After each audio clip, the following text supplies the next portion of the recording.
Stella Tours. Tur Anda terpercaya, mengesankan. Stella Tours. Tur Anda semakin indah, menyenangkan. Berbagi kisah bersama Stella Tours. Stella Tours dari Stella Kuarta Wisata berpengalaman lebih dari 30 tahun membawa Anda pada perjalanan ziarah dan rohani yang sangat indah dan berkesan. Stella Tours melayani lebih sungguh, melangkah lebih jauh. Stella Tours. Tur Anda semakin indah, menyenangkan. Berbagi kisah bersama Stella Tours. Hubungi 021 8779 4878 atau www.stellatours.com. Selamat malam Bapak Ibu semua. Selamat malam semuanya. Selamat malam Pak Michael. Selamat malam Michael dan selamat Bapak Ibu sekalian. Arianto. Selamat malam Pak Arianto, selamat malam. Selamat malam. Selamat Tahun Baru, selamat Natal. Merry Christmas, selamat Natal. Nyaman. Tahun Baru. Ya, selamat Tahun Baru. Selamat Natal. Oke, saya akan langsung share screen saya, Bapak Ibu, untuk memulai acara kita malam hari ini.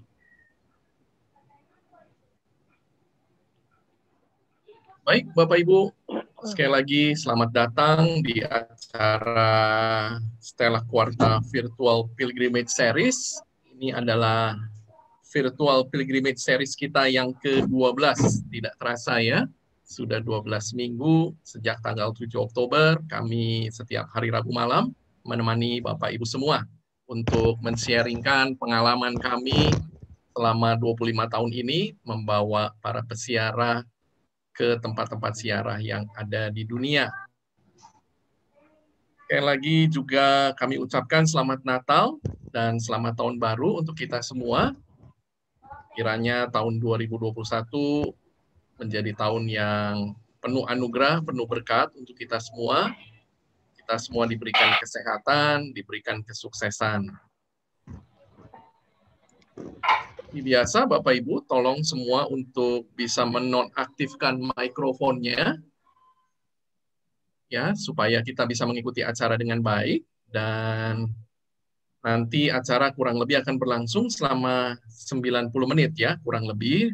Ada penjelasan dan juga ada waktu untuk tanya jawab.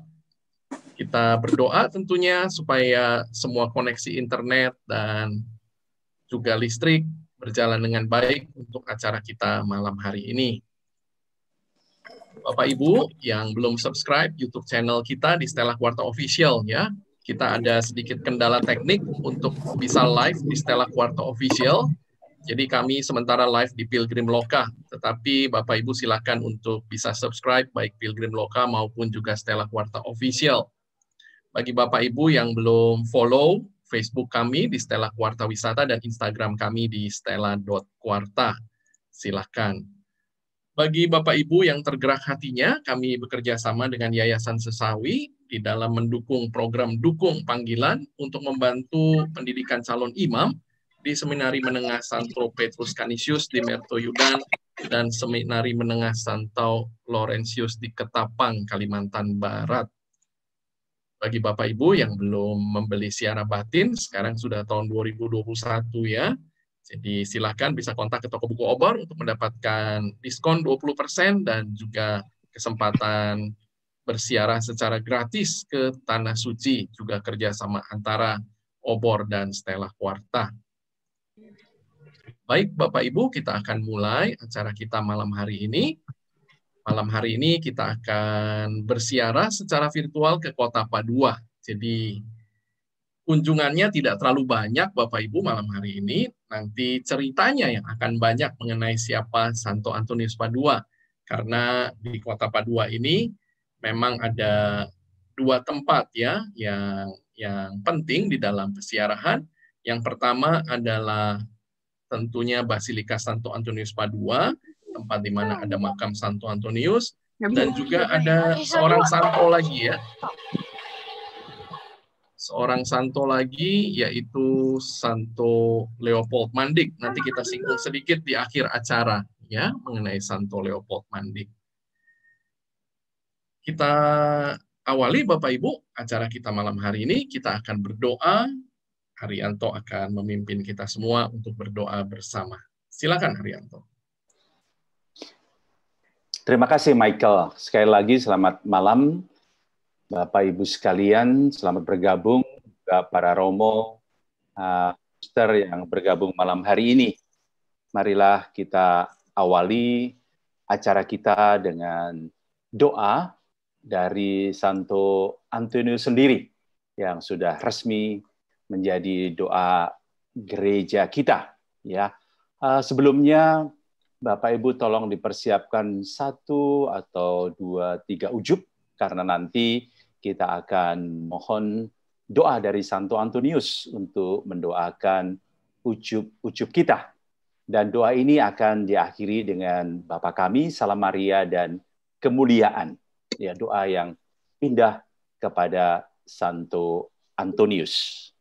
Mari kita siapkan hati sejenak agar acara kita ini juga menjadi doa kita. Dalam nama Bapa dan Putra dan Roh Kudus. Amin. Terpujilah Allah bersama para malaikat dan orang kudus-Nya. Ya Santo Antonius yang paling lemah lembut di antara orang kudus, cintamu kepada Allah dan belas kasihanmu kepada makhluknya menyebabkan engkau memiliki kekuatan mukjizat ketika masih hidup di dunia. Mukjizat-mukjizat menanti kau ucapkan, bila saja engkau siap memohonkannya bagi mereka yang menghadapi kesukaran dan kesedihan. Terdorong oleh gagasan ini, kami memohon darimu agar memperoleh bagi kami masing-masing. Silakan permohonan disampaikan.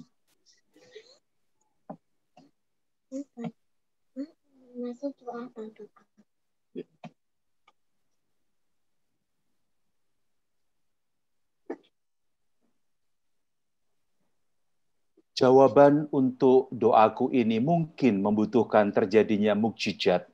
Bahkan walaupun begitu, engkau adalah orang kudus dari banyak mukjizat. Ya Santo Antonius yang lembut dan penuh kasih, yang hatinya senantiasa penuh simpati manusiawi, tolong bisikkan permohonanku ini ke telinga kanak-kanak Yesus yang manis, yang amat senang berada di dalam pelukanmu, dan rasa syukur hatiku akan selalu menjadi milik-Mu. Amin. Bapa kami yang ada di surga, dimuliakanlah nama-Mu, datanglah kerajaan-Mu, jadilah kehendak-Mu di atas bumi seperti di dalam surga. Berilah kami rezeki pada hari ini, dan ampunilah kesalahan kami, seperti kami pun mengampuni yang bersalah kepada kami.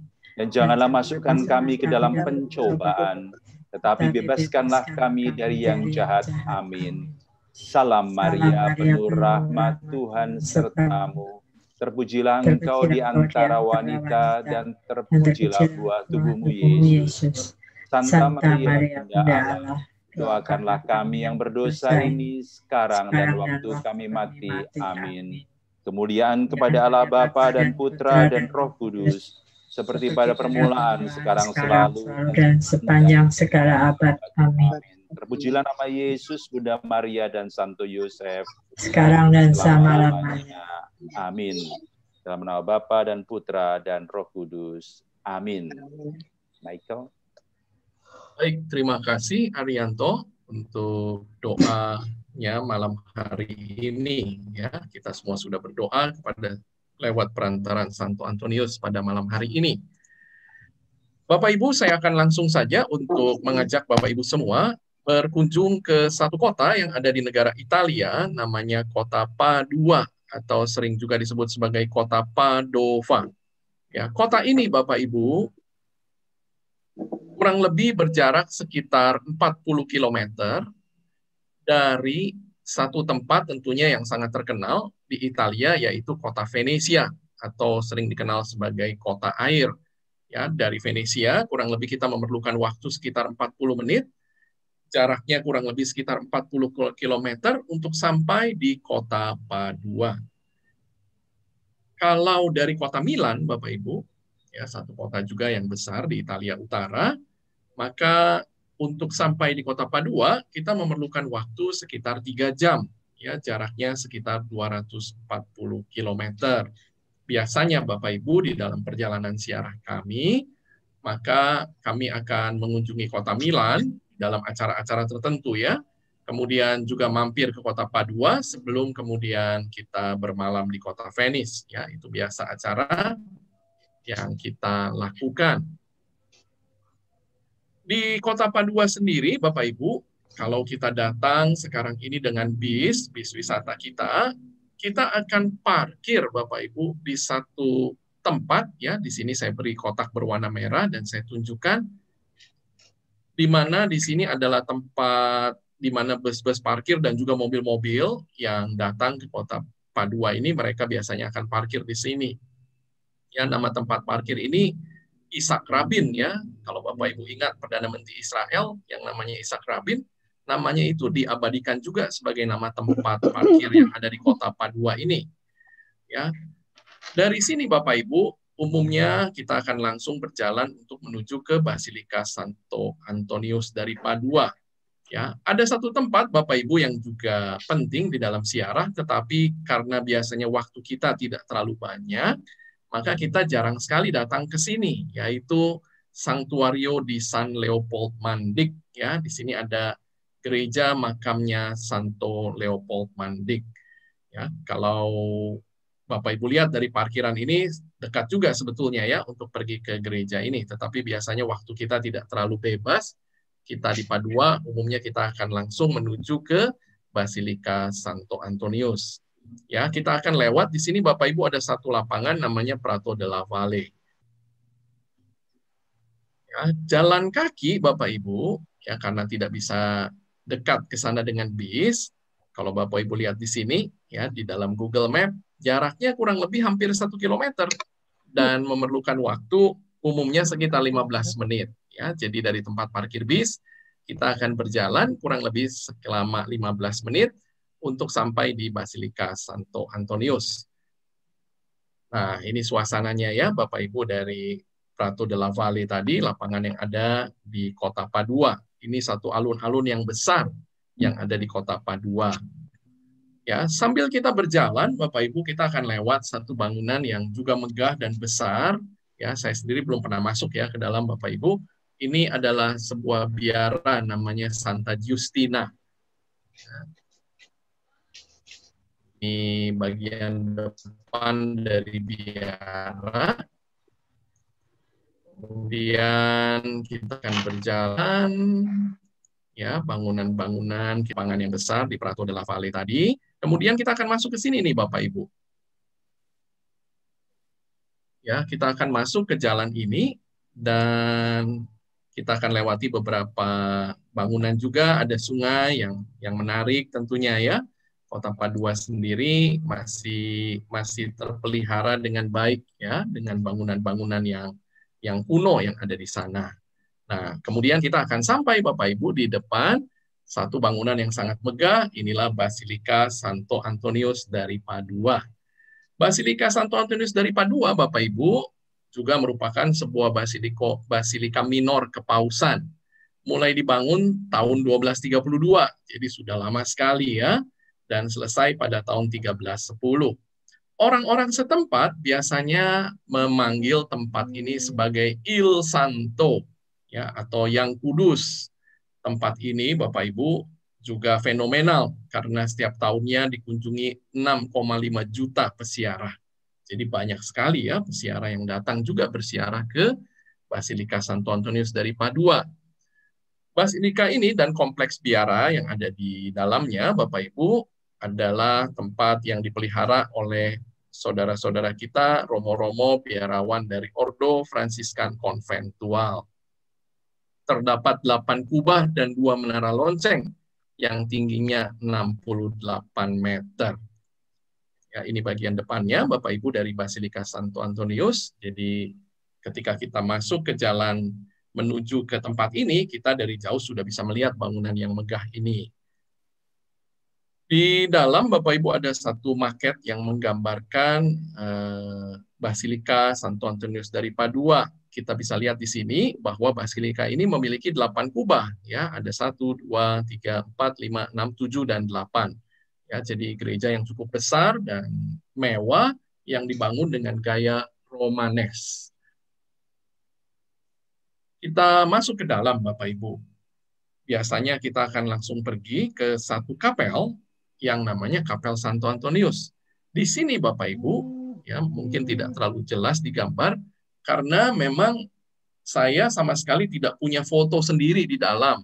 Ya, di dalam Basilika itu dilarang foto dan banyak petugasnya. Jadi selama ini pun saya tidak punya foto ya waktu masuk ke dalam Basilika. Jadi ini foto-foto beberapa yang saya coba ambil untuk memberikan gambaran kepada Bapak Ibu. Kapel Santo Antonius, Bapak Ibu, ketika kita masuk ke dalam gereja, lokasinya ada di sebelah kiri dari Basilika. Indah sekali kapelnya, dihiasi dengan batu berwarna putih, dan di sini Bapak Ibu adalah makam Santo Antonius. Ya, biasanya kita akan antri lewat pintu yang kiri, kemudian jalan dan keluar lewat pintu yang kanan di sini ya.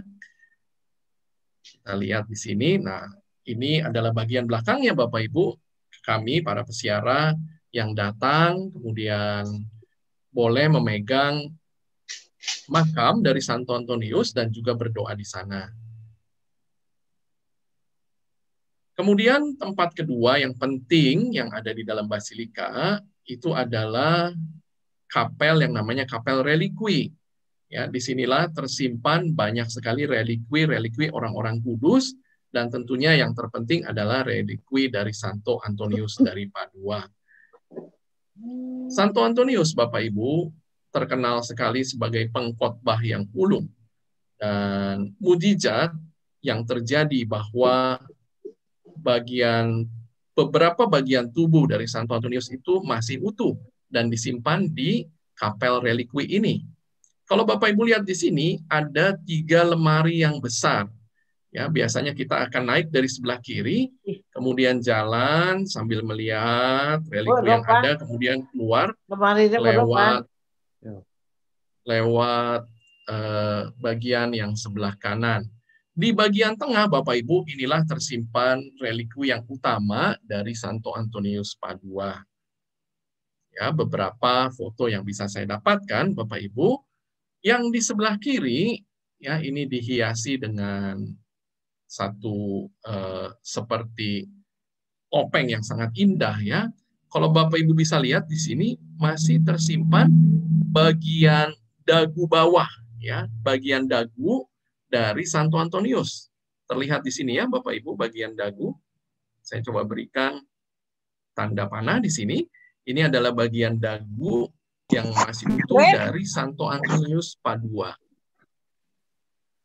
Kemudian Bapak Ibu, yang ada di sebelah kanan, ini adalah lidah Bapak Ibu. Ya, luar biasa. Santo Antonius yang kita kenal sebagai pengkhotbah yang ulung, itu bahkan mendapatkan mujizat bahwa lidahnya masih utuh. Lidahnya disimpan di satu tempat relikwi ini. Ya, kita lihat dari lebih dekat, Bapak Ibu, ini adalah lidah dari Santo Antonius yang masih utuh.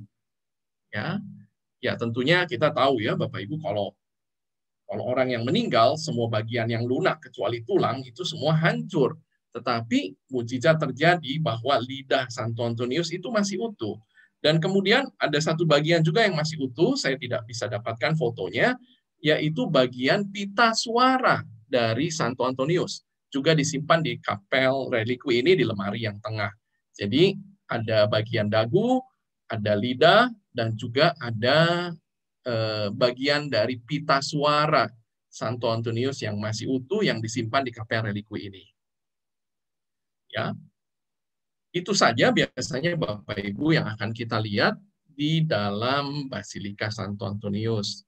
Kemudian biasanya kita akan keluar lewat samping dan kita bisa melihat bagian dari biara yang ada di sini. Ya, ini adalah foto-foto yang saya bisa ambil karena di dalam sama sekali nggak boleh foto, Bapak Ibu. Jadi saya praktis tidak punya dokumentasi dari kunjungan-kunjungan saya ke Basilika Santo Antonius ini. Ya, tetapi di luar ya sudah boleh foto. Jadi saya foto-foto saja bagian luarnya. Ya, di sini juga selain Santo Antonius ada makam juga beberapa orang penting yang lain. Perlu Bapak Ibu ketahui bahwa Basilika Santo Antonius ini bukan katedralnya Kota Padua. Ya, katedral Kota Padua ada di tempat yang lain. Jadi di Kota Padua ada 2 gereja yang penting, tetapi yang utama tentunya adalah Basilika Santo Antonius ini. Ya, bisa kita lihat ya Bapak Ibu, bangunannya yang dibangun dengan batu bata berwarna merah ya. Jadi memang menarik sekali. Dan yang luar biasa, gereja ini udah tua sekali ya Bapak Ibu, udah 700 tahun lebih dan masih bisa berdiri dengan kokoh. Baik Bapak Ibu, itu sekilas kunjungan kita di Basilika Santo Antonius Padua. Dan sekarang Arianto akan membawa kita semua untuk mendengarkan kisah yang sangat-sangat menarik Bapak Ibu dari Santo Antonius Padua. Silakan, Arianto. Iya, Michael. Iya, kalau ada tambahan dari gereja atau Basilika Santo Antonius, kita biasa juga bisa minta berkat bagi diri kita maupun juga bagi souvenir-souvenir rohani yang kita beli. Ya. Dan mereka mempunyai toko rohani yang bagus sekali, ya, di mana ada beberapa seperti lembaran doa ya yang ada relikwi dari Santo Antonius. Tapi relikwi itu bentuknya kain yang disentuhkan ke bagian tubuh relikwi dari Santo Antonius ya. Itu ada di sana juga dan biasa kita juga para peziarah kita booking untuk bisa misa di salah satu kapel yang ada di Basilika Santo Antonius. Ya, baik, Bapak Ibu sekalian. Kalau kemarin-kemarin Ari juga sudah cerita beberapa orang kudus, diantaranya Santo Fransiskus dari Assisi, ya, pendiri dari Ordo Fransiskan, Santo Ignatius dan beberapa yang lain. Kali ini saya senang sekali boleh bercerita mengenai Santo Antonius. Baik, Bapak Ibu, satu pengantar bahwa kita sebenarnya tidak perlu jengkel terhadap para ahli sejarah kuno yang memberi kita informasi yang tidak lengkap tentang kehidupan keluarga dan masa kanak-kanak dari Santo Antonius. Ya, karena mentalitas mereka berbeda dan mereka tidak mempunyai pengetahuan yang modern seperti kita sekarang ini. Dalam tulisan mereka tentang Santo Santa, mereka kurang menaruh minat pada batasan yang lebih rinci dikaitkan dengan ketepatan tanggal misalnya, urean perjalanan, hubungan keluarga, karakteristik psikologis, dan lain sebagainya. Ya. Nah, di dalam pemahaman tentang santo atau orang kudus, mereka melihat hanya satu orang yang dipilih oleh Allah, seorang yang besar imannya dan luar biasa kebajikannya, yaitu orang yang segala usahanya semata-mata hanya demi kemuliaan Allah dan menjunjung tinggi kemanusiaan. Itu yang lebih dilihat. Kemudian seorang santo itu bukan hanya sosok diri yang lain secara historis, tetapi seorang pewarta kebenaran dan cinta kasih di mana Allah sangat dimuliakan. Ya, seorang yang dipuja dan dihormati sebagai yang pantas diteladani. Karena apa? Karena kualitas hidupnya yang lebih dari orang kebanyakan. Nah, kita bisa menemukan model seperti ini dalam diri Santo Antonius. Ya. Bapak Ibu sekalian, di awal tadi, Michael, ada sebuah gereja, ya, di mana di dalamnya itu tempat di mana Santo Antonius dilahirkan. Saya pernah berkunjung ke tempat ini dalam sebuah ziarah private, ya. Beliau dilahirkan 15 Agustus 1195. Di dalam gereja itu ada satu site tempat di mana Santo Antonius dilahirkan, ya. Kemudian dibangun gereja tadi, Ya. Dari sebuah keluarga bangsawan yang kaya dan terhormat, ya, dia memakai nama Fernando atau Ferdinand Martins de Bulhos, dari keluarga kaya dari seorang ibu yang bernama Teresa Peta Vieira dan ayah Vicente Martins. Dan ayahnya adalah seorang kapten dari angkatan bersenjata kerajaan di Portugal waktu itu. Ya. Orang tuanya mengirimkannya studi. Barangkali berharap suatu hari kelak anaknya akan menjadi seorang magister atau uskup yang terhormat. Tetapi anak ini yang menerima baptis Ferdinand kecewa dengan rencana yang sangat ambisius itu. Antonius kecil sangat rajin berdoa. Sebuah lukisan yang melegenda menceritakan kepada kita, suatu hari, sementara dia sedang berdoa di Katedral Lisbon, Antonius kecil mengusir setan dengan membuat tanda salib di atas lantai.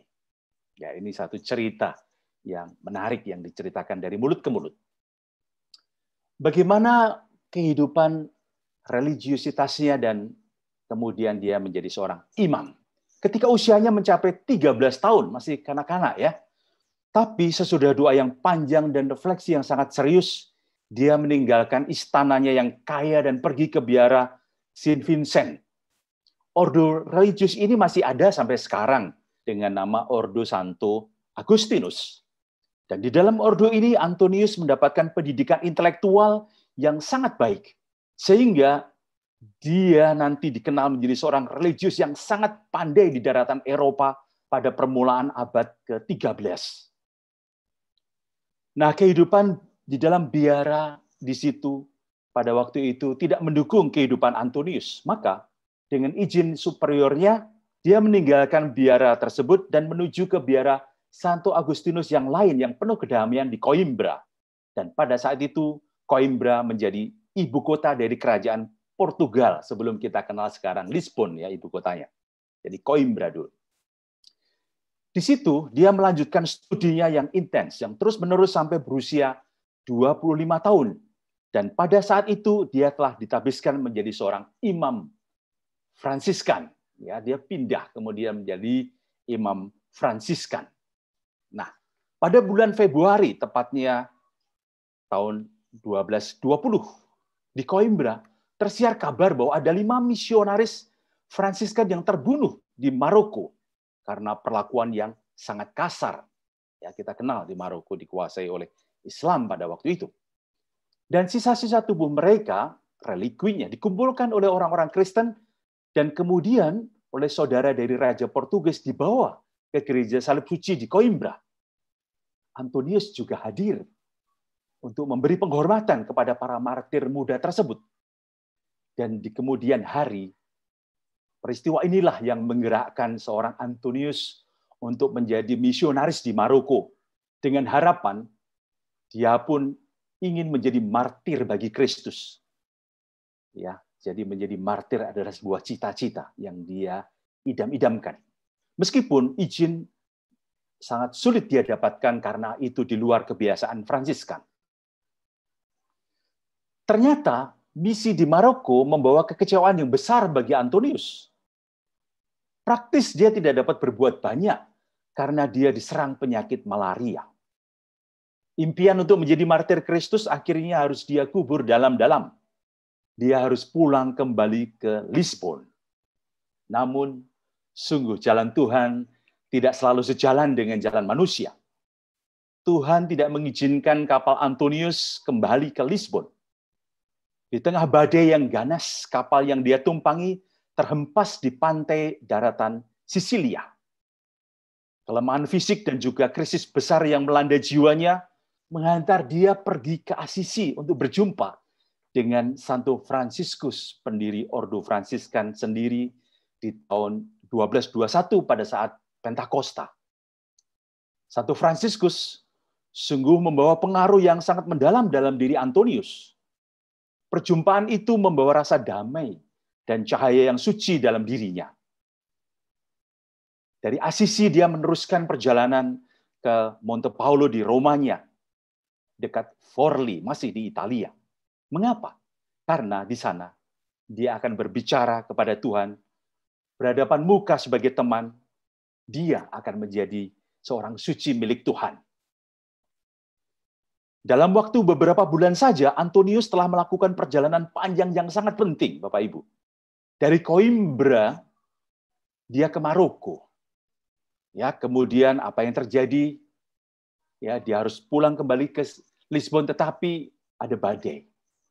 Ya, dia terdampar di daratan Sisilia, lalu ke Umbria, berjumpa dengan Santo Fransiskus dari Assisi. Akhirnya dia diutus ke tempat yang sangat terpencil, Monte Paulo.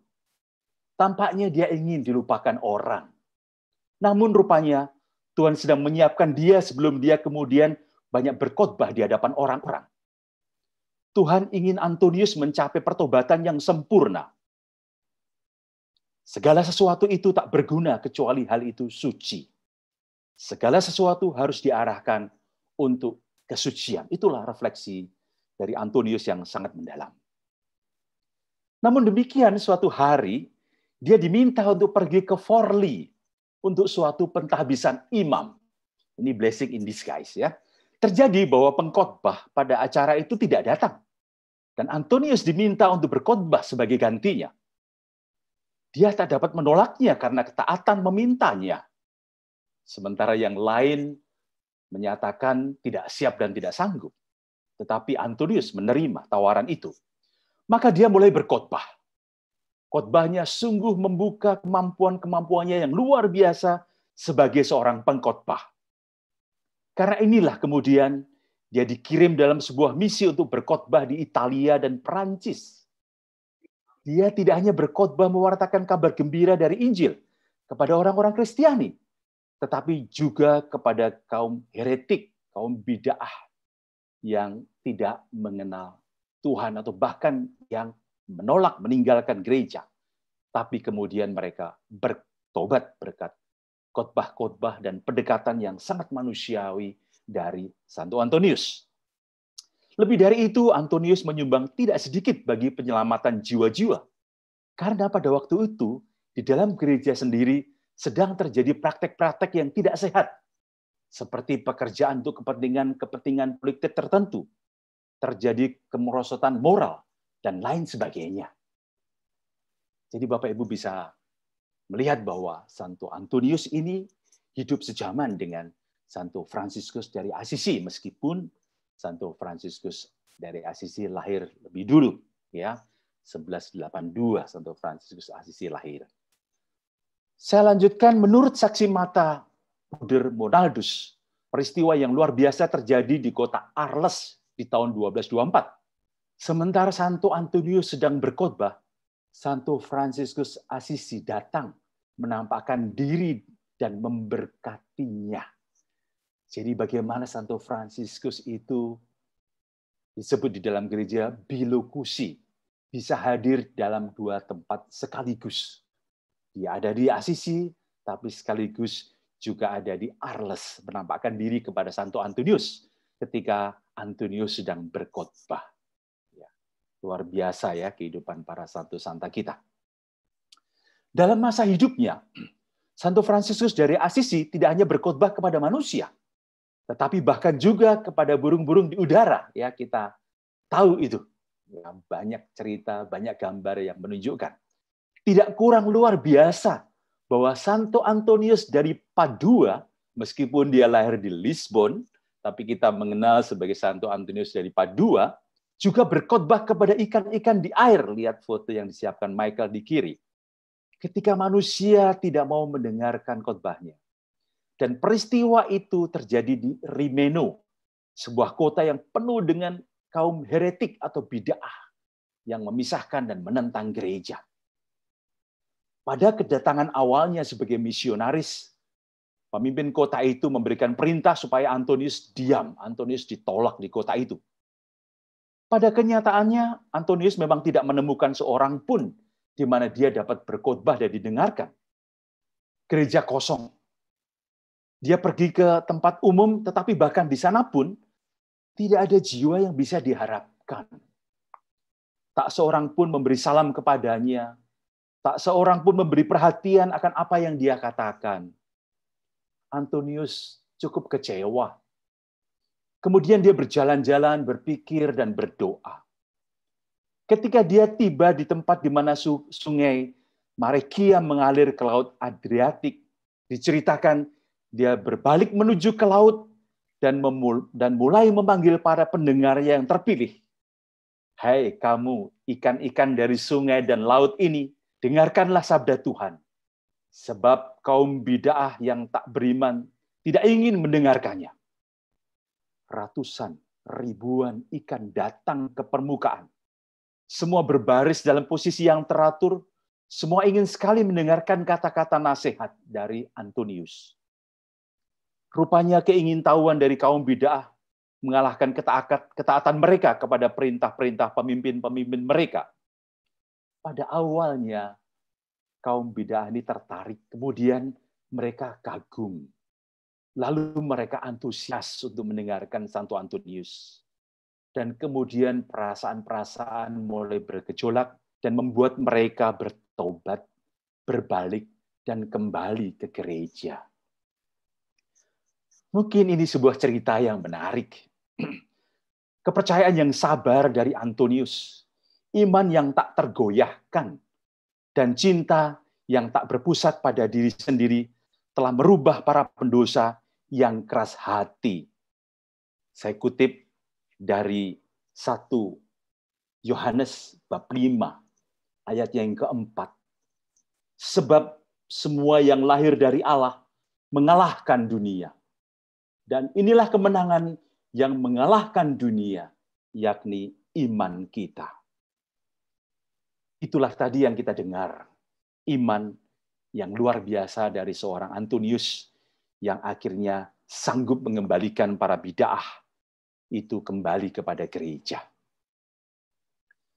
Ada satu cerita yang sangat menarik di mana seorang Yahudi, seorang bid'ah yang keras hati, ya, yang tidak percaya akan kehadiran Kristus di dalam hosti suci yang sudah dikonsekrir, dia ketika Santo Antonius berkhotbah tentang Ekaristi, tiba-tiba mendekap kaki Antonius dan mulai berbantah dan mengatakan, saya akan percaya bahwa Kristus sungguh hadir dalam hosti suci yang sudah dikonsekrir bila saya melihat dengan mata kepala sendiri keledaiku berlutut di hadapan sakramen Maha Kudus. Wow, sebuah tantangan yang tidak main-main. Tapi Santo Antonius menerima tantangan itu. Selama 3 hari, orang yang tak percaya itu tidak memberi makan keledainya hingga sangat kelaparan. Saat dan tempat yang disepakati pun tiba. Santo itu datang dengan membawa hosti suci di dalam sebuah monstran. Dan bid'ah itu, orang Yahudi itu, dengan keledainya. Namun meskipun keledai itu lapar, dia tetap menolak untuk makan makanan yang disediakan oleh tuannya. Sebaliknya, keledai itu berlutut menyembah hosti suci yang terberkati yang dibawa oleh Santo Antonius dalam monstran. Bapak Ibu, saya mencari-cari, adakah patung yang menggambarkan peristiwa cerita tadi? Dan saya menemukan dalam perjalanan ziarah saya tahun 2018 ketika saya mengunjungi The Shrine of St. Anthony, St. Joseph Cupertino Friary di Ellicott City, Maryland, USA. Kalau Bapak Ibu ke sana, ya, bisa mengunjungi satu friary, ya, di St. Joseph Cupertino dan melihat patung keledai ini yang bersujud di hadapan Santo Antonius yang sedang membawa monstran hosti suci. Ya, saya sempat berfoto di sana pada tahun 2018 saya ke sana waktu itu. Ya, ini ya menggambarkan cerita yang baru saja Ari sampaikan. Ya. Saya lanjutkan Bapak Ibu sekalian.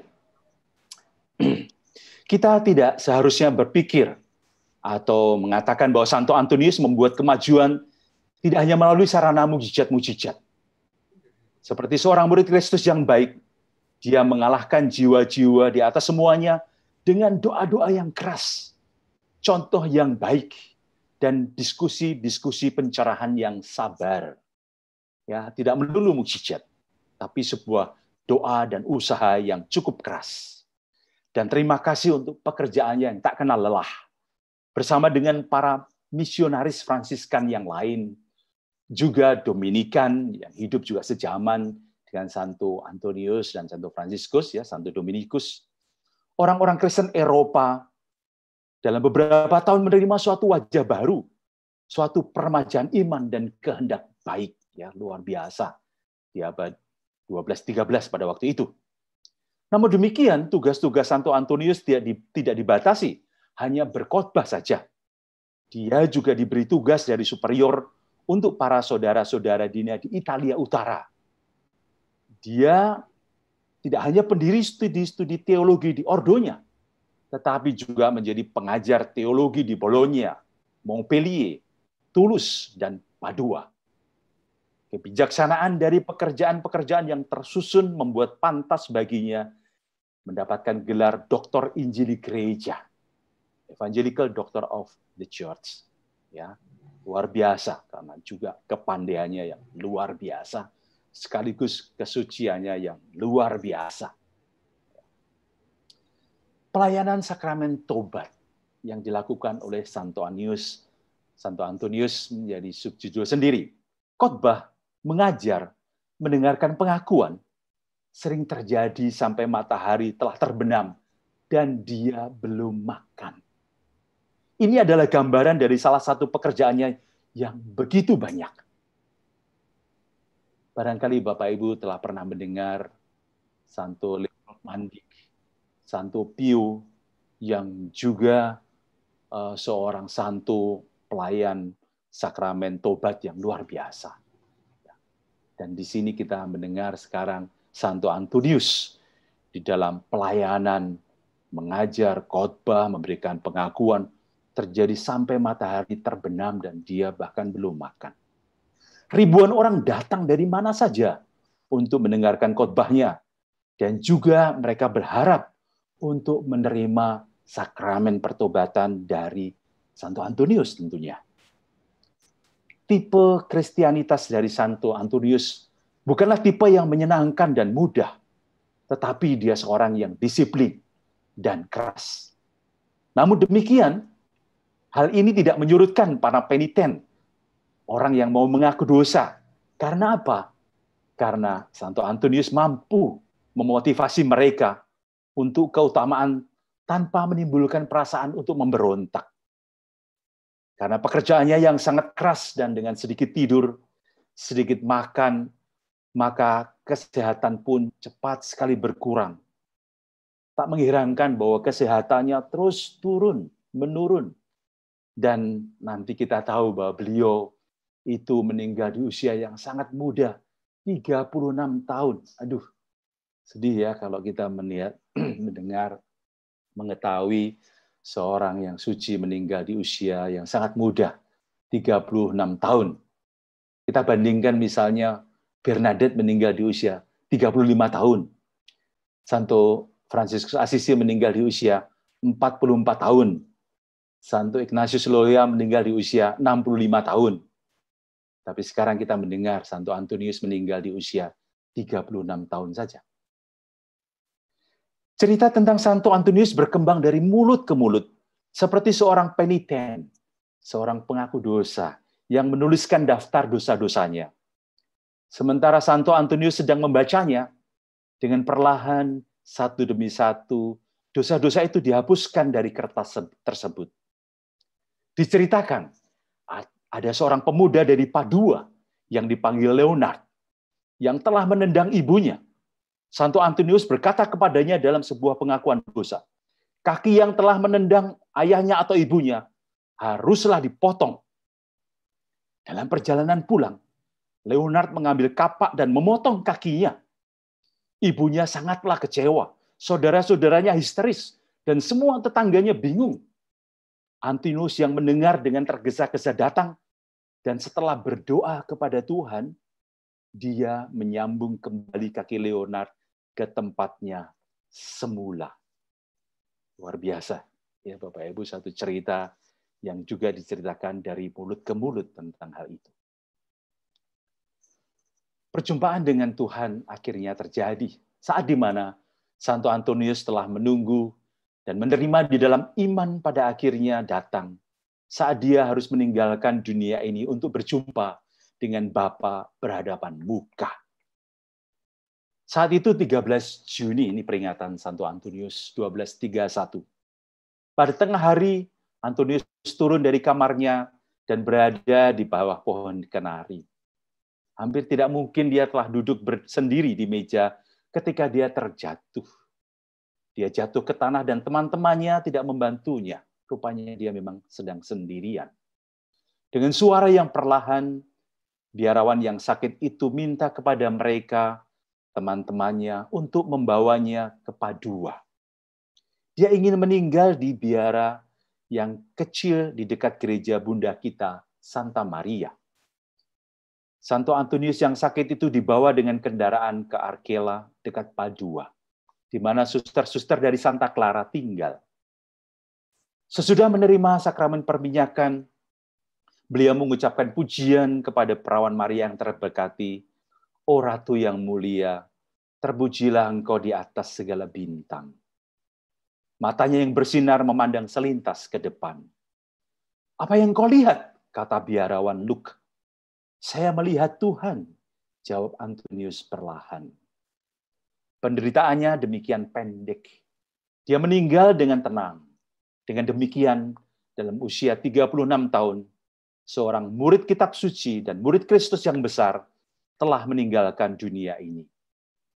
Meskipun para biarawan telah mencoba menyimpan berita tentang kematian Antonius, sampai jenazah disemayamkan di gereja Santa Maria, namun sepanjang perjalanan di sore itu, sekumpulan anak-anak berlari sambil berteriak keras, "Seorang santo telah meninggal, Romo Antonius telah meninggal."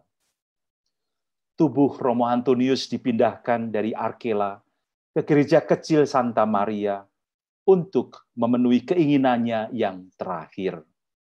Seluruh penduduk kota itu mengenakan pakaian duka, menemani sampai saat pemakamannya.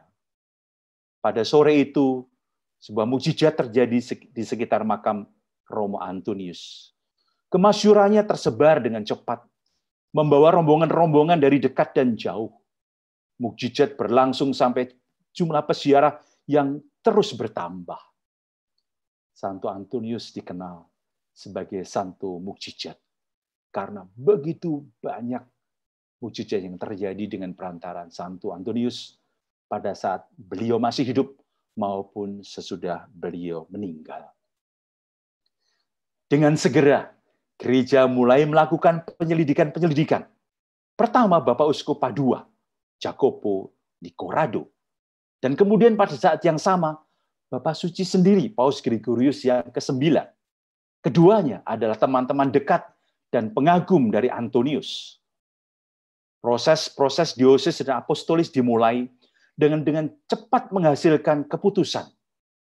Kurang dari setahun sesudah Rasul Besar itu wafat, pada 30 Mei 1232 di Katedral Spoleto, Paus Gregorius yang ke-9 menyatakan Antonius sebagai the honors of the altar, kehormatan altar, yang sekarang kita kenal dengan santo.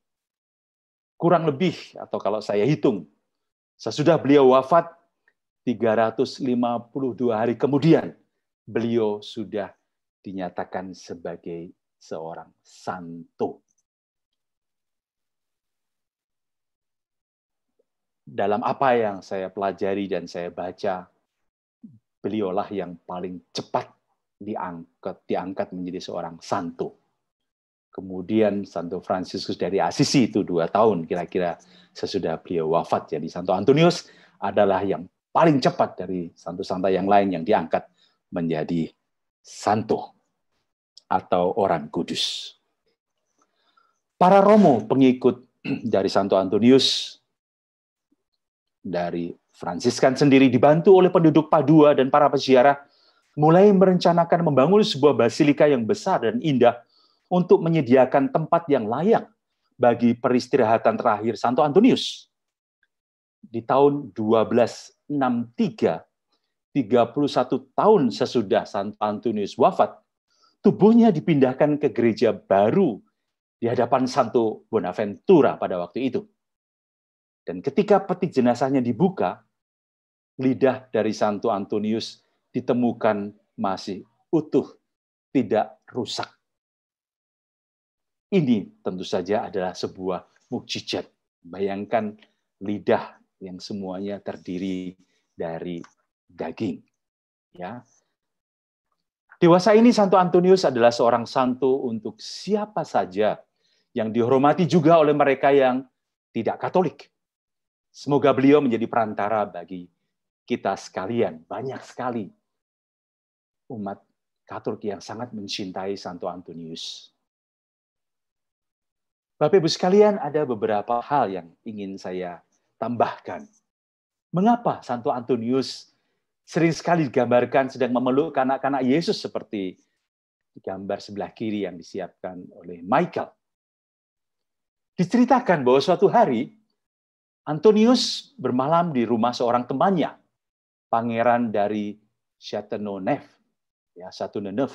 Santo Antonius berdoa dengan khusyuk hingga larut malam di rumahnya. Tiba-tiba ruangan kamar yang disediakan oleh temannya itu dipenuhi oleh cahaya yang sangat terang. Lebih terang dari sinar matahari. Kemudian Yesus menampakkan diri kepada Santo Antonius dalam rupa seorang anak kecil. Châteauneuf melihat sinar cemerlang keluar dari celah bawah pintu kamar Antonius. Dia merasa heran. Lalu dia mengintip melalui lubang kunci. Ia melihat seorang anak kecil yang elok parasnya sedang berdiri di atas buku sambil memeluk leher Santo Antonius dengan kedua belah tangannya. Ketika Antonius membuka pintu kamar dan mendapati temannya itu, ia berpesan agar temannya itu tidak menceritakan apa yang dilihatnya kepada siapapun juga selama ia masih hidup. Itulah Bapak Ibu sekalian kenapa Santo Antonius sering sekali digambarkan ya sedang menggendong kanak-kanak Yesus yang mungil. Ya, itu tadi peristiwanya. Karena dia mendapatkan penampakan dari kanak-kanak Yesus. Lalu mengapa Santo Antonius juga digambarkan sedang memeluk kitab suci? Ya, seperti gambar yang disiapkan oleh Michael di sebelah kiri. Santo Antonius mengenal, mencintai, dan mewartakan sabda Allah dengan begitu baik. Mulutnya selalu mengeluarkan kata-kata baik. Tidak hanya saat dia berkhotbah, saat dia mengajar, ya, saat dia ada di dalam pergaulan, apalagi saat dia sedang memberikan sakramen pengampunan dosa. Sesungguhnya Santo Antonius begitu terdidik dan ahli dalam kitab suci, hingga Paus Pius ke-12 memaklumkannya sebagai doktor evangelis, doktor kitab suci dalam gereja. Kemudian satu lagi, mengapa Santo Antonius dimohon pertolongannya dalam menemukan kembali barang-barang yang hilang? Tentunya ada banyak ibu-ibu, bapak-bapak, para romo, suster yang mengalami juga, ya, ketika barangnya hilang, barangnya terselip, ketelingsut begitu, lalu berdoa melalui perantaraan Santo Antonius, dan kemudian barang tersebut ditemukan kembali. Saya pun juga punya pengalaman beberapa melalui peristiwa atau melalui perantaraan doa Santo Antonius. Santo Antonius diangkat menjadi santo pelindung barang-barang yang hilang ataupun dicuri karena pengalamannya sendiri. Begini diceritakan. Santo Antonius mempunyai sebuah buku Mazmur yang sangat berarti baginya. Karena di situ beliau banyak menuliskan catatan-catatan, komentar-komentar yang sangat berarti untuk bahan mengajar murid-muridnya di Ordo Fransiskan. Suatu ketika ada seorang novis yang mulai bosan dengan kehidupan membiara dan memutuskan untuk melarikan diri. Namun ketika dia lari, dia membawa serta buku Mazmur kepunyaan Santo Antonius. Ketika Antonius menyadari bahwa buku Mazmurnya telah hilang, ia menjadi sangat sedih.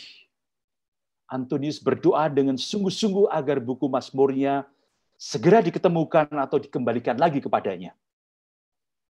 Tuhan menjawab doa Antonius. Novis yang telah mencuri bukunya itu merasa tidak tenang jiwanya, sehingga akhirnya ia mengembalikan buku Mazmur tersebut kepada Santo Antonius. Dan Santo Antonius memaafkan segala perbuatannya itu. Dan diceritakan novis itu bahkan kemudian kembali diterima di biara tersebut. Nah, Bapak Ibu sekalian, cerita saya sampai di situ, ya, meskipun bisa ditambahkan beberapa hal, bahwa misalnya di Ordo Fransiskan, di awal Santo Fransiskus dari Assisi itu, katakanlah melarang anggotanya untuk sekolah tinggi-tinggi, karena bagi dia, ilmu pengetahuan itu menghambat orang untuk hidup suci. Namun ketika dia berjumpa dengan Antonius, yang suci sekaligus pandai, dia berubah pikiran.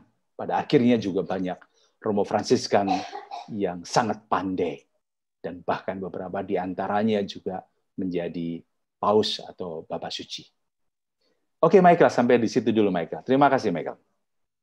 Terima kasih, Arianto. Tadi karena di kota Padua juga ada seorang santo yang terkenal, yaitu Santo Leopold Mandik. Jadi saya juga siapkan satu catatan untuk bisa diceritakan juga oleh Arianto ya. Saya share screen lagi supaya kita lengkap dengan kunjungan kita di kota Padua ini. Ya, ini adalah jenazah yang masih utuh dari Santo Leopold Mandik yang waktu tahun jubileum kemarin Bapak Ibu sempat juga bersama dengan Padre Pio dibawa ke Basilika Santo Petrus untuk kemudian bisa dilihat oleh pesiarah-pesiarah yang datang di sana. Silakan, Ari. Wow, terima kasih, Michael. Saya pernah cerita ini ketika bercerita mengenai penampakan Bunda Maria di Medjugorje.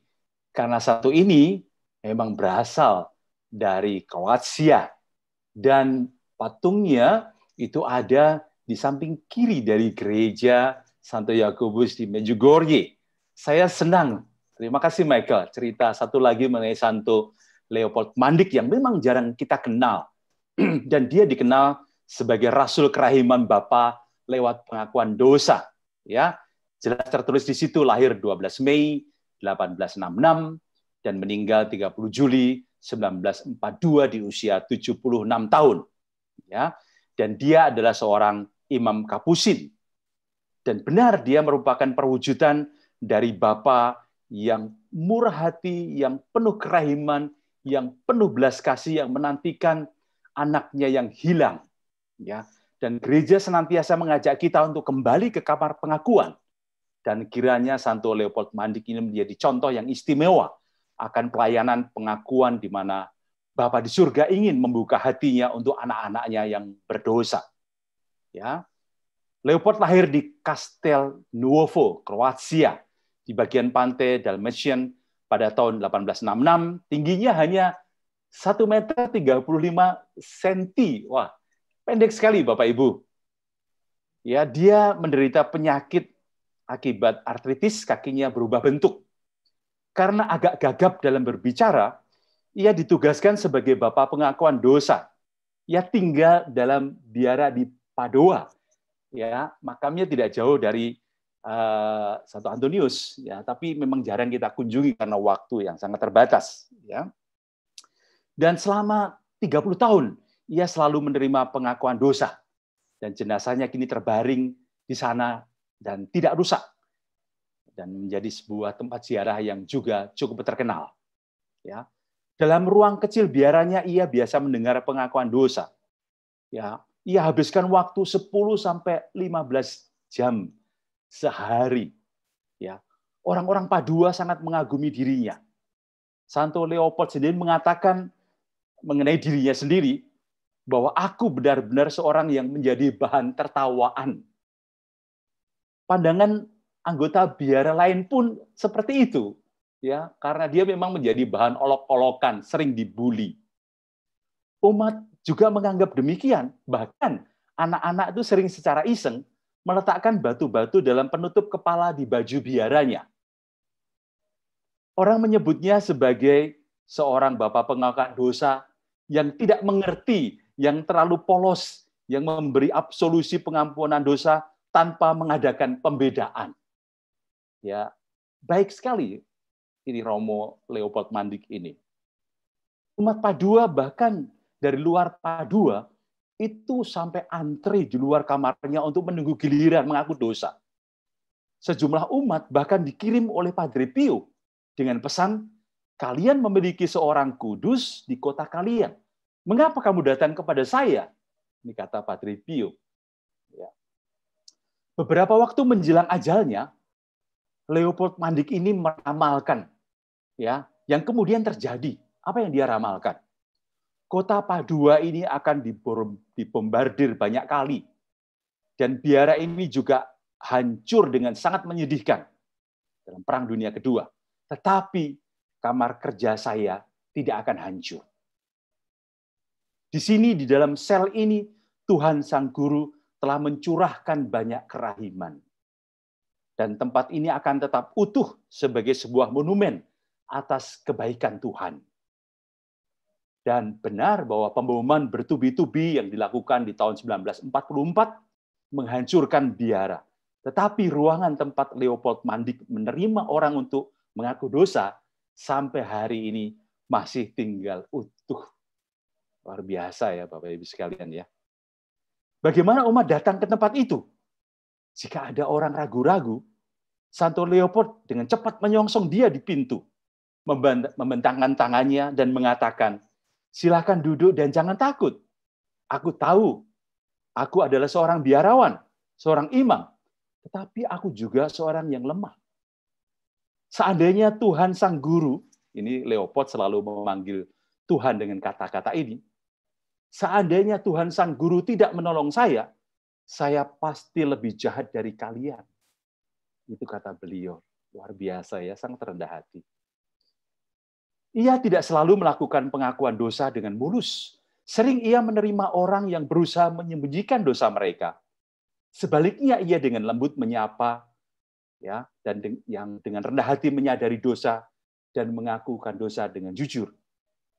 Dan barangkali kejadian berikut ini bisa memberikan gambaran. Pada suatu hari, ada seorang yang datang berusaha menutupi diri karena dosa-dosanya yang banyak. Pastor Leopold berusaha dengan segala cara tetapi sia-sia. Menyadari umat semacam itu sulit diyakini, ia berdiri dan berteriak, keluar engkau dari sini. Anda masih berpihak kepada setan. Orang itu menjadi pucat karena ketakutan. Kemudian kembali berlutut dan menangis sejadi-jadinya. Lalu Santo Leopold membantu dia bangkit, merangkul dia dan mengatakan, lihatlah sekarang Anda adalah saudaraku lagi. Ya, dia berdamai kembali dengan penitent tersebut. Kadang-kadang ia menerima orang yang mengaku dosa dalam keadaan sakit atau terpaksa menunda makan setelah melihat antrean orang menunggu yang begitu banyak untuk mengaku dosa. Sering sekali setelah pengakuan yang lama, ia pun masih terus di tempat itu dalam doa yang lama dan menunda untuk tidur. Kepada orang yang bertobat, ia berjanji, aku akan memberi kalian pengampunan. Aku akan berdoa bagi kalian. Pernah ia mengatakan, jika Yesus yang tersalib nanti menegur saya, karena saya dianggap terlalu gampang memberi pengampunan, aku akan mengatakan kepadanya, engkau sendirilah yang memberi contoh itu kepadaku. Saya sendiri belum menjadi gila seperti engkau yang mau mati bagi jiwa-jiwa. Begitu kata Antonius. Sorry, kata Santo Leopold Mandik, maaf. Di balik panggilannya yang tersembunyi ada sebuah rahasia.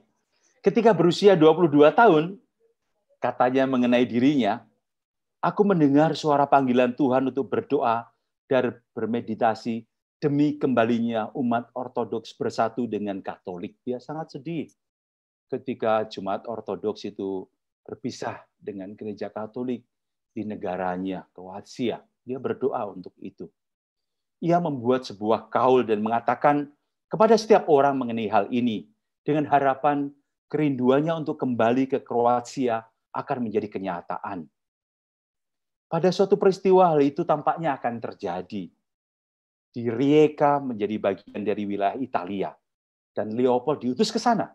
Tetapi umat memprotes sedemikian sehingga Uskup Padua minta kepada Pater Provinsial Fransiskan untuk tetap mempertahankan Pastor Leopold Mandik ini di Padua. Salah seorang anggota biara mengeluh tentang kekecewaannya dan Santo Leopold menjawabnya. Setelah misa, seorang yang suci datang kepadaku dan mengatakan, Bapa, Yesus mengatakan kepadaku untuk menyampaikan kepada Bapa bahwa setiap jiwa yang Bapa bantu lewat pengakuan adalah orang-orang dari Eropa Timur. Setelah itu ia menjelaskan bahwa setiap orang bertobat menjadi satu tergantung dari orang itu. Pada misa kudus yang selalu ia persembahkan dengan intensi ini, ia sering menderita secara fisik karena perpecahan dan sering air matanya membasahi kain altar. Demikian Santo Leopold Mandik sangat mencintai negaranya, tapi dia sedih karena ada perpecahan antara Gereja Katolik Roma dan Ortodoks di negaranya.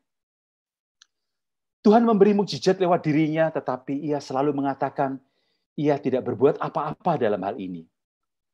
Katanya, apa yang saya sudah lakukan, bila orang datang dengan iman kepada Tuhan Sang Guru, akan menjawab permintaan mereka. Ia juga mendapatkan karunia untuk membaca hati yang tersembunyi. Pernah kejadian, seorang tidak mengakukan dosa bertahun-tahun dan datang ke Santo Leopold dengan perantaraan kawan-kawannya. Maksud semula, ia ikut antre sebagaimana umat lainnya. Tapi bila semua orang sudah mendapat giliran, ia akan meninggalkan tempat itu tanpa masuk ke ruang pengakuan. Tetapi niatnya itu rupanya terbaca oleh Santo Leopold Mandik yang keluar dari kamar pengakuan dan langsung menemuinya sambil mengatakan, mari masuklah Tuan, aku sudah lama menunggu Anda. Dan begitu masuk, Santo Leopold mengatakan, Anda bermaksud tidak mau masuk bukan?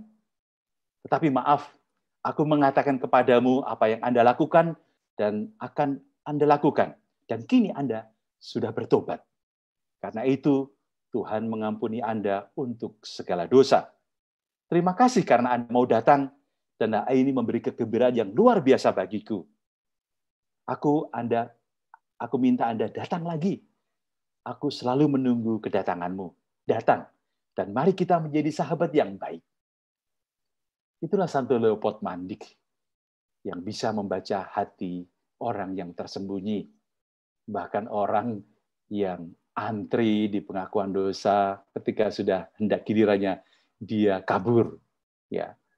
Tapi rupanya pada suatu ketika Santo Leopold Mandik dengan sengaja keluar dari kamar pengakuan dan kemudian mendekati dan mengajak dia masuk. Dan dengan tulus hati, Santo Leopold Mandik atas nama Tuhan membebaskan dia dari semua dosa-dosanya. Dan tentunya membawa kelegaan bagi orang tersebut. Pastor Leopold Mandik wafat 20 Juli 1942 ketika sedang mengucapkan kata-kata terakhir salam Ratu Suci. Dan ada patung yang terbuat dari tembaga, Michael sudah menyiapkan gambarnya di sebelah kiri, ya terletak tepat di mana diadakan pengakuan dosa di Medjugorje. Dan ini menjadi kekuatan sekaligus inspirasi bagi para imam yang menerima pengakuan dosa dalam menjalankan pelayanan belas kasih dan kerahiman Tuhan.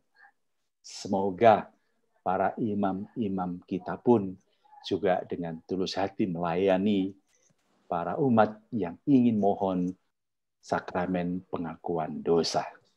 Demikian Michael, terima kasih Michael. Ya, beliau dikanonisasi ya oleh Paus Yohanes Paus yang kedua di Vatikan 16 Oktober 1983 ya, dibeatifikasi oleh Paus Paulus yang ke-6 ya. Dia dikatakan juga pelindung penyakit kanker ya. Pestanya 12 Mei ya, dan sekarang jenazahnya di kota Padua ya. Oke, Michael. Mike. Baik.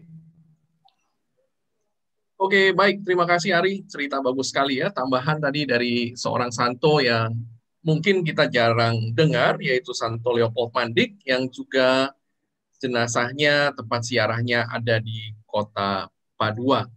Sekarang kami akan coba membacakan dan menjawab apa yang ada di kolom chat ya.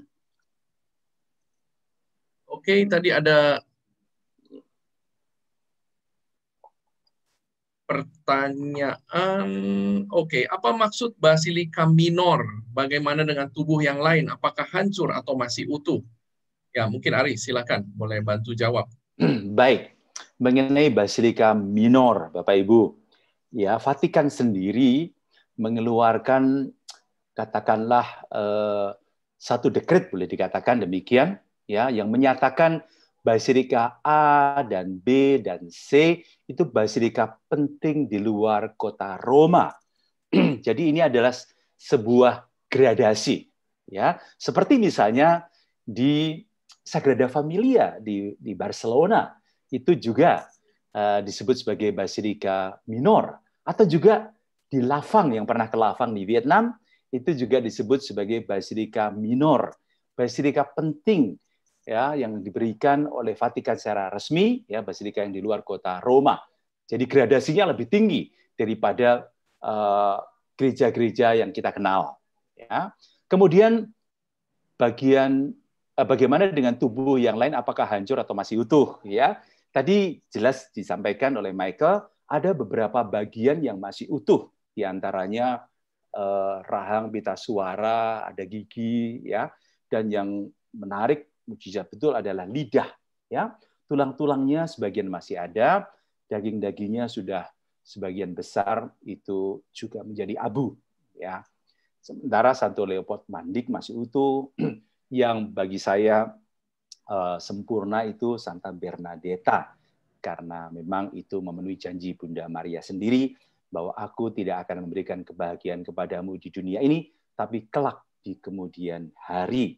Dan benar itu terjadi, ya, kita bisa melihat sendiri bahwa tubuh Santa Bernadette masih utuh, boleh dikatakan paling sempurna di antara yang lain. Tapi Santo Antonius, ya, beberapa bagian tulang masih ada, sebagian besar dagingnya sudah bersatu dengan bumi, ya. Tapi itu bukan ukuran pertama-tama dari beliau menjadi santo atau bukan, ya. Dan perlu diketahui bahwa penyelidikan seorang suci menjadi santo atau santa pada zaman Santo Antonius, pada zaman Santo Dominikus, pada zaman Santo Fransiskus dari Assisi abad 12-13 sangat berbeda dengan saat ini, ya, sangat berbeda, ya. Kenapa santo santa seperti juga Santo Antonius dan Fransiskus itu cepat menjadi santo? Karena uskupnya atau Bapak Suci kenal betul dengan beliau, kehidupannya, sehingga sangat yakin. Seperti juga John Paul II mengenal betul siapa Padre Pio, karena Padre Pio adalah seorang bapak pengakuannya, sehingga John Paul II tidak ragu-ragu mengangkat beliau sebagai beato dan kemudian dikanosasi menjadi seorang santo Pio. Ya. Demikian, Michael. Oke, thank you, Ari. Iya, jadi mungkin sedikit menambahkan apa yang disampaikan oleh Arianto mengenai basilika, ya, Bapak Ibu. Basilika sebetulnya pada awalnya adalah bentuk dari gereja. Kalau Bapak Ibu mungkin mengingat, ya, Bapak Ibu pernah melihat di gambar-gambar ada kuil-kuil dewa-dewi orang-orang Yunani, ya, dan kita lihat bangunannya dengan pilar-pilar yang besar dan kotak, dan kemudian di dalamnya ada beberapa gang. Itulah yang disebut sebagai basilika pada awalnya. Tetapi di masa yang kemudian, Bapak Ibu, basilika ini menjadi gelar dari gereja. Ya, seperti tadi Ari sudah sampaikan, ya, gereja yang berhubungan dengan peristiwa-peristiwa penting itu kemudian diberi gelar oleh Vatikan sebagai basilika. Jadi bukan karena megahnya. Ya, saya pernah, tadi Arianto sudah bilang, pergi ke Lavang, Bapak Ibu. Di Vietnam, ada tempat penampakan Bunda Maria. Nanti kita akan ke sana, ya, Bapak Ibu, di dalam salah satu virtual kita. Dan waktu saya pertama ke sana, mungkin karena saya sudah cukup lama juga tidak ke sana, tetapi gereja di Lavang itu bahkan, Bapak Ibu, itu atapnya saja dari seng. Ya, sangat sederhana karena gereja yang sebelumnya ada itu hancur waktu Perang Vietnam. Nah, gereja itu karena ada satu peristiwa penting, yaitu penampakan Bunda Maria di sana, kemudian juga diberi gelar oleh Vatikan sebagai Basilika Minor. Ya, jadi Basilika ini adalah gelar sekarang ini untuk gereja-gereja yang penting. Kalau kita pergi ke Roma, ada 4 basilika utama atau biasa disebut sebagai Basilika Mayor. Ya, tetapi selebihnya semua gelarnya adalah Basilika Minor. Oke, mengenai Santo Antonius, Bapak Ibu, karena dokumentasinya sedikit sekali ya, saya coba cek juga di Google. Kalau kita pergi ke Kapel Relikwi, selain tadi apa yang sudah disampaikan mengenai bagian-bagian yang masih utuh, tulang belulang memang ada di dalam makam, ya kita tidak lihat, tidak di balik kaca tentunya. Namun kita masih bisa lihat, Bapak Ibu, ada peti matinya yang digunakan waktu itu untuk memakamkan Santo Antonius. Peti matinya masih utuh, Bapak Ibu. Peti mati dari kayu yang saya kira juga sederhana, sangat sederhana ya, bukan peti mati yang mewah, dan itu masih utuh. Kemudian juga baju yang dikenakan olehnya, jubah yang digunakannya waktu dia dimakamkan, itu juga masih utuh, Bapak Ibu. Ya, karena puluhan tahun juga ya Antonius Padua ini dimakamkan, umumnya baju pasti rusak, tetapi bajunya juga masih utuh, Bapak Ibu. Kalau kita ke sana, Tuhan berkenan ya Bapak Ibu satu waktu bisa pergi juga ke Basilika Santo Antonius Padua untuk melihat relikwi tadi yang sudah disampaikan dari Santo Antonius. Oke, relikwi dari bagian tubuh kesannya seperti dimutilasi, bukan dimutilasi mungkin ya, tetapi memang dari bagian yang ada itu kemudian diambil. Jadi adalah sebuah kebiasaan Bapak Ibu sampai hari ini saya kira dari gereja untuk orang-orang kudus ketika mereka dinobatkan menjadi santo, seperti juga mungkin beberapa waktu yang lalu kami sudah cerita mengenai bagaimana proses kanonisasi yang sangat detail dan jelas dari seorang santa yaitu Santa Bernadette. Ya, waktu di pembongkaran makam yang terakhir Bapak Ibu, itu dokter-dokter yang ada mengambil bagian-bagian tubuh dari Santa Bernadette untuk kemudian dijadikan relikwi yang akan ditaruh di banyak gereja di seluruh dunia yang biasanya menggunakan nama Santa Bernadette sebagai pelindungnya. Ya, jadi ya memang ada proses itu ya Bapak Ibu, ada proses di mana akan ada pemotongan yang pasti untuk kemudian diambil sebagai relikwi. Oke, gambar Santo Antonius menggendong kanak-kanak Yesus tadi sudah disampaikan ya. Jadi ceritanya sudah disampaikan tadi yang disampaikan oleh Arianto mengenai penampakan yang dilihat oleh seorang bangsawan yang ketika dari kamar Antonius keluar cahaya dan dia mengintip dan dilihatnya bahwa ada kanak-kanak Yesus yang sedang bersama Santo Antonius. Ya, ini mujizat apa yang terjadi di sekitar makam Santo Antonius tadi Arianto sempat sampaikan, belum diceritakan. Mungkin Ari ada cerita mengenai hal ini? Ya, mujizat yang terjadi di sekitar makam Santo Antonius. Iya, memang cerita selalu berkembang dari mulut ke mulut, ya. Apa yang terjadi ketika beliau wafat, ya. Dari segi jumlah yang datang saja, ya, itu sudah menjadi satu mukjizat yang luar biasa, ya. Kemudian juga pasti dirasakan oleh umat yang datang layat, boleh dikatakan pada waktu itu, ya. Mereka bahagia sekali memiliki seorang Antonius yang mereka kenal, ya, yang kemudian kembali kepada Tuhan dengan sangat tenang, ya. Jadi mukjizatnya itu lebih suasana hati yang damai, ya. Meskipun nanti dalam perjalanan banyak cerita-cerita yang ditulis di buku, ya, bagaimana dia kemudian menyembuhkan orang bahkan yang sakit ini, sakit itu, kanker, dan juga dia ada yang menceritakan orang yang sudah dinyatakan meninggal pun kemudian dia doakan dan kemudian dia bernafas kembali, ya. Kan kadang-kadang ada yang sudah dinyatakan klinis mungkin oleh dokter dan kemudian dia hidup kembali, ya. Dan kebetulan pada waktu itu juga ada Romo Fransiskan Konventual Indonesia. Saya berjumpa juga di Padua, ya, di gereja itu. Mungkin masih ada juga sampai hari ini karena romo-romo kita juga banyak berkarya di sana, ya. Dan dia banyak menceritakan lebih dalam lagi mengenai hidup Santo Antonius, ya. Barangkali nanti kalau kita bisa datang ke sana lagi, kita berjumpa dengan romo dari Indonesia, dia pasti akan bisa bercerita lebih lagi. Seperti saat ini di Assisi ada Romo Pio yang sering bisa bercerita banyak hal mengenai Santo Fransiskus karena dia memang tinggal di sana, ya. Jadi mohon maaf kalau saya secara spesifik tidak mengetahui kalau itu misalnya secara fisik, ya, mukjizat fisik, ya, tapi jelas secara batin itu dirasakan oleh para pelayat yang hadir di sana. Itu aja, Michael. Iya, Arianto, apakah mungkin tahu makna bunga lili yang ada di gambar background-nya Arianto, ya, yang selalu dibawa oleh Santo Antonius? Saya sebetulnya cari juga, Mike, tapi saya nggak ketemu persis, ya. Kenapa Santo Antonius itu digambarkan membawa bunga lili? Mungkin nanti saya akan cari lagi, Mike. Mohon maaf, saya belum tahu jawabannya hari ini makna yang persis, ya. Ya, oke, terima kasih. Ya, nanti kita coba cari ya, Bapak Ibu, untuk maknanya dari bunga lili tersebut. Kemudian ini ada pertanyaan juga mengenai Santo Leopold Mandik tadi, Ari, mengenai doa. Mungkin ada yang khusus untuk yang mungkin menderita sakit kanker dari Santo Leopold Mandik gitu? Saya belum menemukan, bisa dicari. Sebetulnya ada satu doa yang khusus, ya, untuk penyakit kanker yang kita kenal.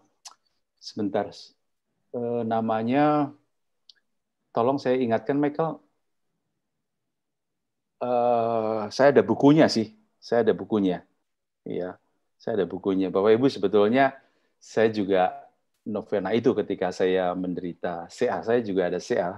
Jadi 2009 saya kena Peregrinus, saya Peregrinus, dapat dari chat juga nih. Dari tadi saya berpikir nih.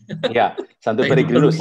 Ya, Santo Peregrinus. Ya, terima kasih saya diingatkan. Terima kasih, ya. Bapak Ibu. Karena saya ada novena Santo Peregrinus, khususnya tahun 2019, tahun 2020, ya. Karena saya juga ada CA dan Agustus kemarin saya dinyatakan sembuh, ya, secara klinis karena memang bersih, ya. Saya doa banyak sekali, mungkin saya bisa sharing lain waktu, tapi di antaranya adalah novena Santo Peregrinus, ya.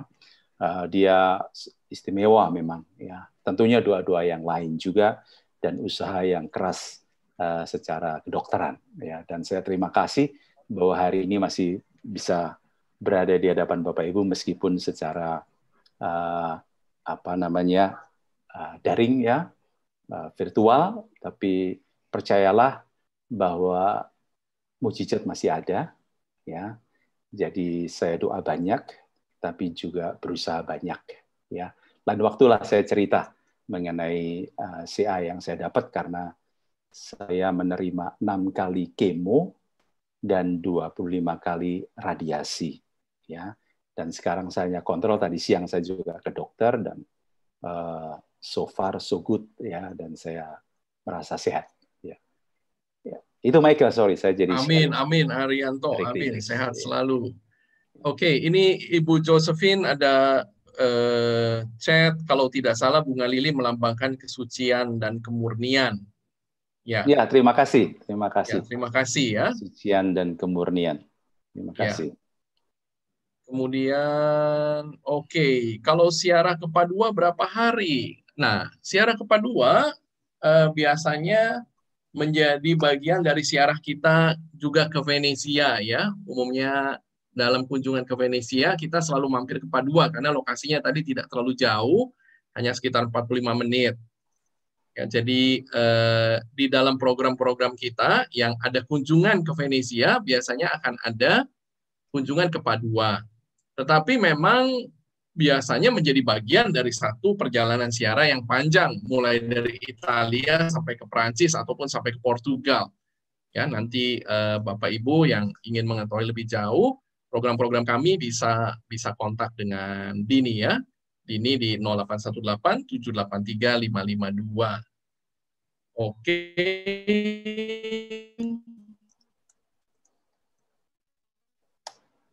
Iya.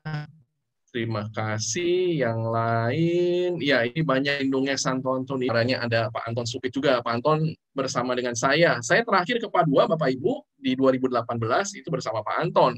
Pak Anton Supit yang juga memang secara khusus ingin bersiarah ke Santo Antonius dari Padua karena Santo Antonius adalah pelindung dari Pak Anton ya, Santo pelindung dari Pak Anton. Terima kasih Pak Anton sudah hadir malam hari ini. Baik, Bapak Ibu, saya kira pertanyaannya sudah dijawab. Oh ya, ini ada. Kenapa Santo Antonius dari Padua disebutkan dalam doa novena 3 Salam Maria? Arianto mungkin ada informasi mengenai hal itu? Iya, saya dulu sekali sering doa novena 3 Salam Maria ini ya. Di sana juga ada yang kemudian saya kenal Santo Alfonsus Liguri, ya itu pendiri CSSR, ya itu ada di Bunda Maria Penolong Abadi di Roma, ya. Dan Santo Antonius saya rasa mereka pecinta-pecinta Bunda Maria yang luar biasa, ya. Yang pada umumnya disebut dalam novena 3 Salam Maria, mereka devosi kepada Bunda Maria itu luar biasa, ya. Maka disebutkan di sana. Ya, umumnya gitu, Michael. Ya, thank you Ari. Ini ada tambahan dari Ibu Leli, bunga lili itu bunga bakung, bunga kesayangan Tuhan Yesus. Ya. Ya, terima kasih untuk informasinya, untuk jawabannya ya. Jadi saya kira ya Bapak Ibu mungkin saja ada hal-hal yang lebih tahu dari kami juga ya. Jadi kita intinya Bapak Ibu tentunya, kita Michael, itu bukan lebih tahu loh dari Bapak Ibu. Kita ini mau sharing aja yang kita tahu ya dari pengalaman-pengalaman kita, tetapi bukan berarti kita lebih pinter ya. Jadi terima kasih banyak Bapak Ibu yang juga sudah sharing, sudah memberikan informasinya ya. Senang sekali kalau kita semua bisa saling berbagi satu dengan yang lain. Oke, baik. Sekarang sudah hampir pukul 9. Saya lanjutkan sedikit dari share screen saya sebelum kita akan tutup acara kita malam hari ini dengan doa.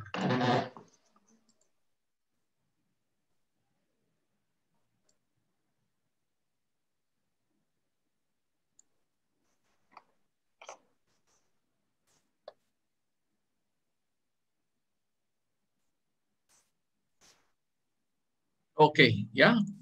Baik Bapak Ibu, jadi kita memang belum merencanakan satu perjalanan ke Padua sekarang ini, tetapi kita berdoa segera semuanya selesai, pandemi bisa kita lewati, vaksin kita semua bisa dapatkan, dunia kembali masuk ke dalam situasi yang normal, ya walaupun tentunya pasti tidak akan normal seperti sebelumnya, dan kita sudah mulai boleh bersiarah lagi ya.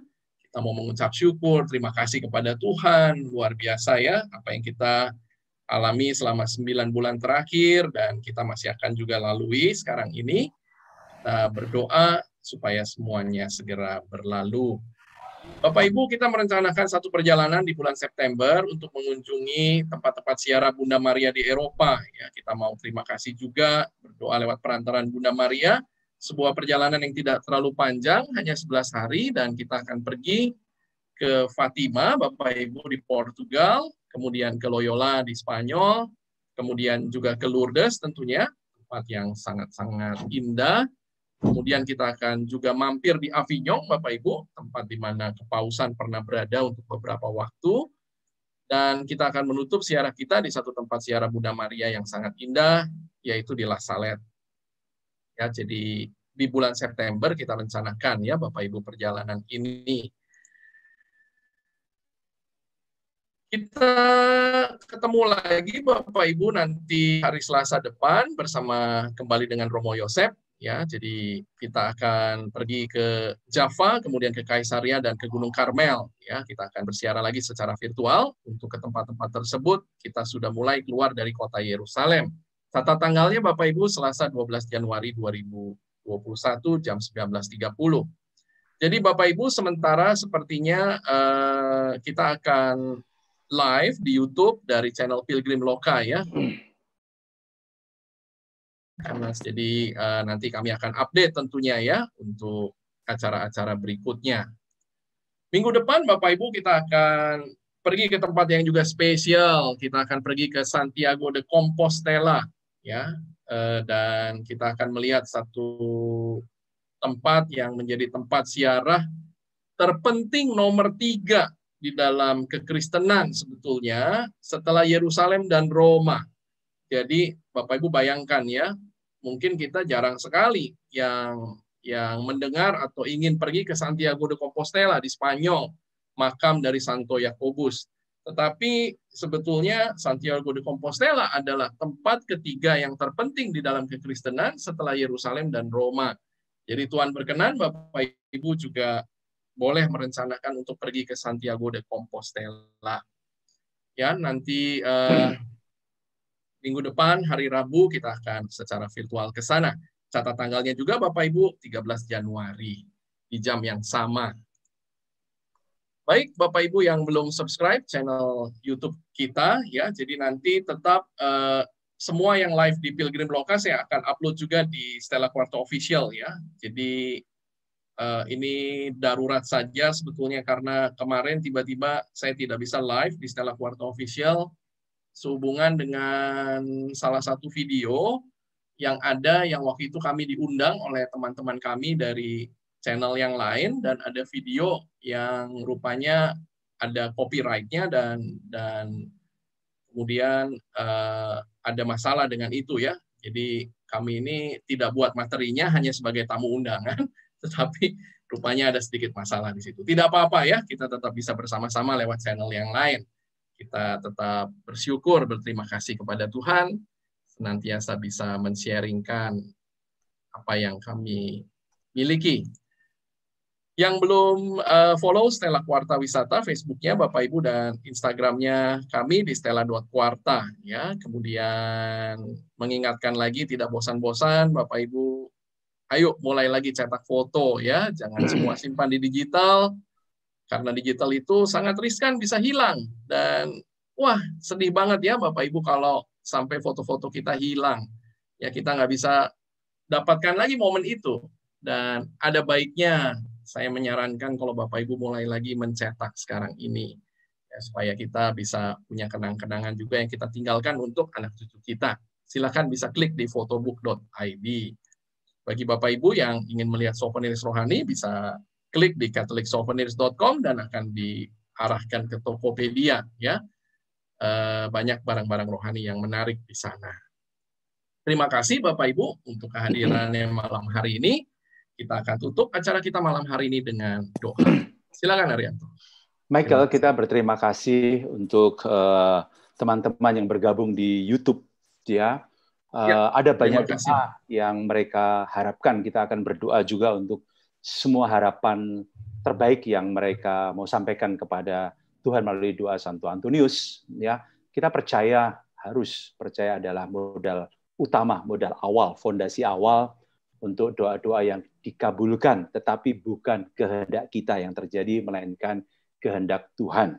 Kalau kita sudah berdoa dengan sungguh-sungguh, sudah kita serahkan kepada Tuhan. Kita tidak usah mendikte Tuhan. Tuhan tahu apa yang kita perlukan dan kita butuhkan. Ya. Dan terima kasih untuk banyak kehadiran, ada dari Belanda juga, ya saya baca, dan juga pengalaman bagaimana mujizat yang terjadi lewat perantaraan doa Santo Antonius, kita syukuri, ya.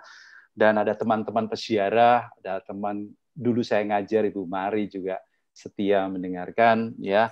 Teman-teman peziarah tentunya yang pernah berangkat dengan saya atau dengan Stella Quarta, terima kasih. Mari kita akhiri pertemuan. Oh ya, mohon maaf untuk pertanyaan-pertanyaan yang saya lihat masih ada, tetapi waktu juga. Tapi bagus pertanyaan mengajak kita untuk explore lagi mengenai apa yang belum kita tahu. Kita hening sejenak. Dalam nama Bapa dan Putra dan Roh Kudus. Amin. Amin. Tuhan, kami percaya bahwa acara kami malam hari ini juga menjadi doa kami. Lewat perantaraan hamba-Mu yang suci, hamba-Mu yang selalu mohon mukjizat bagi orang lain yang membutuhkan. Kami hadir dengan perantaraan beliau untuk semua ujub bagi teman-teman yang ada di Zoom maupun yang mengikuti dari YouTube. Kami persembahkan semua harapan, doa, dan permohonan ini ke hadapan-Mu. Semoga juga menjadi dupa yang harum mewangi di hadapan-Mu, karena kami Kau perhitungkan sebagai hamba-Mu yang setia, yang terus berdoa, terus setia datang kepadamu. Terima kasih untuk malam hari ini, dari awal sampai akhir Engkau tetap menjaga dengan Roh Kudus-Mu, sehingga kami boleh konsentrasi untuk mendengarkan apa yang baik, yang makin membuat kami beriman kepadamu dengan lebih tangguh lagi, mengabdi-Mu, memuliakan-Mu, dengan lebih hebat lagi lewat tugas dan perutusan kami sehari-hari. Berkati kami Tuhan dan keluarga kami, orang-orang yang kami kasihi. Hindarkan kami dari pandemik ini, dan semoga kami selalu dituntun dengan Roh Kudus-Mu. Malam hari ini boleh beristirahat dengan tenang, dan esok pagi boleh bangun kembali dengan kesegaran yang baru. Semoga mereka yang sakit karena pandemik ini Kau sembuhkan, dan mereka yang meninggal karena pandemik ini Kau terima karena belas kasih-Mu. Bapa kami yang ada di surga, dimuliakanlah nama-Mu. Datanglah kerajaan-Mu, jadilah kehendak-Mu di atas bumi seperti di dalam surga. Berilah kami rezeki pada hari ini, dan ampunilah kesalahan kami, seperti kami pun mengampuni yang bersalah kepada kami. Dan janganlah masukkan kami ke dalam pencobaan, tetapi bebaskanlah kami dari yang jahat. Amin. Kemuliaan kepada Allah Bapa dan Putra dan Roh Kudus, seperti pada permulaan, sekarang, selalu, sepanjang segala abad. Amin. Terpujilah nama Yesus, Bunda Maria, dan Santo Yosef untuk selama-lamanya. Amin. Amin.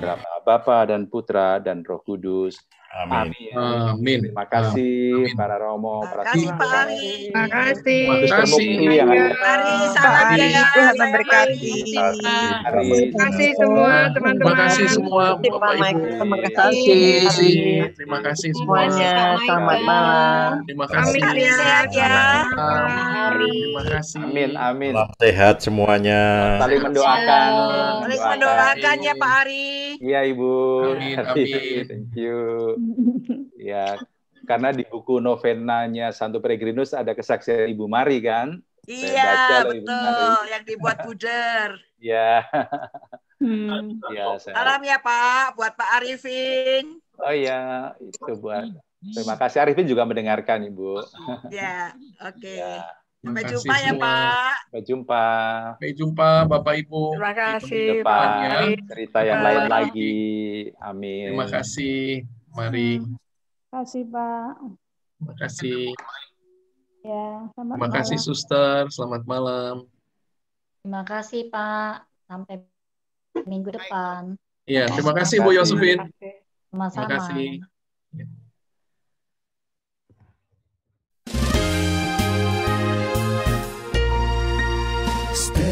Stella Tours, tur Anda terpercaya, mengesankan. Stella Tours, tur Anda semakin indah, menyenangkan, berbagi kisah bersama. Stella Tours. Stella Tours dari Stella Warta Wisata berpengalaman lebih dari 30 tahun membawa Anda pada perjalanan ziarah dan rohani yang sangat indah dan berkesan. Stella Tours melayani lebih sungguh, melangkah lebih jauh.